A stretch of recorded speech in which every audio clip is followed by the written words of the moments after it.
Hi friends, ನಾನಿವತ್ತು ಒಂದು all purpose masala ಪುಡಿ ಮಾಡ್ತಾಯಿದ್ದೀನಿ. ಇದನ್ನು ಎಲ್ಲದಕ್ಕೂ ಉಪಯೋಗ ಮಾಡಬಹುದು. ಸಾಂಬಾರು, ತಿಳಿ ಸಾರು, ಪಲ್ಯ ಮತ್ತು ನೀವೇನೇನು ಮಾಡ್ತೀರಿ ಚಾಟ್ಸ್ ಗಿಟ್ಸ್ ಎಲ್ಲದಕ್ಕೂ ಉಪಯೋಗ ಮಾಡಬಹುದು. ಅದಕ್ಕೆ ಬೇಕಾಗಿರ್ತಕ್ಕಂಥ ಸಾಂಬಾರು ಪದಾರ್ಥಗಳನ್ನು ನಾನೀಗ ಹೇಳ್ತಾ ಹೋಗ್ತೀನಿ. ಮೊದಲು ಒಂದು ಅರ್ಧ kg ಧನಿಯಾ ತೊಗೊಂಡಿದ್ದೀನಿ. ಒಂದು 50 ಗ್ರಾಮು ಮರಾಠ ಮೊಗ್ಗು, ಎಲ್ಲ 50 ಗ್ರಾಮ್ನಷ್ಟು ಲವಂಗ, ಕಾಳುಮೆಣಸು, ಏಲಕ್ಕಿ, ದಾಲ್ಚಿನ್ನಿ, ಕಾಡೇಲಕ್ಕಿ, ಅನಾನಸ್ ಫ್ಲವರ್, ಜಾಪತ್ರೆ, ಪಲಾವ್ ಎಲೆ, ಹಾಗೆ ಸ್ವಲ್ಪ ತೊಗರಿಬೇಳೆ, ಜೀರಿಗೆ, ಇಂಗು, ಕಡಲೆಬೇಳೆ, ಕಲ್ಲು ಹೂವು, ಉಪ್ಪು, ಗುಂಟೂರು ಮೆಣಸಿನ್ಕಾಯಿ, ಬೆಡಗೆ ಮೆಣಸಿನ್ಕಾಯಿ, ಹಾಗೆ ಸ್ವಲ್ಪ ಕರಿಬೇವು.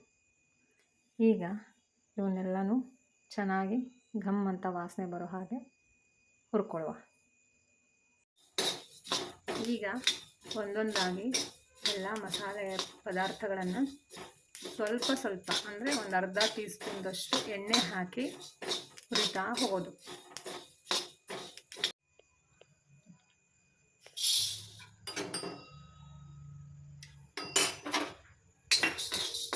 ಸಣ್ಣ ಉರಿಯಲ್ಲಿ ಘಮ್ ಅಂತ ಪರಿಮಳ ಬರೋ ಹಾಗೆ ಹುರಿಬೇಕು. ಜಾಸ್ತಿ ಏನು ಹುರ್ಕೊಳ್ಳೋದು ಬೇಡ.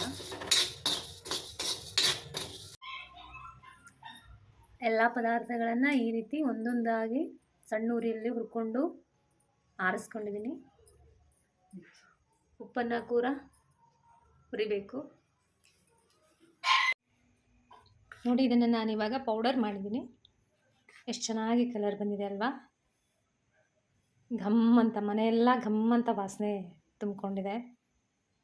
ಇದನ್ನು ಏರ್ಟೈಟ್ ಜಾರಲ್ಲಿ ಹಾಕಿಟ್ಕೊಂಡ್ರೆ ತಿಂಗಳಾನುಗಟ್ಟಲೆ ಉಪಯೋಗ ಮಾಡಬಹುದು.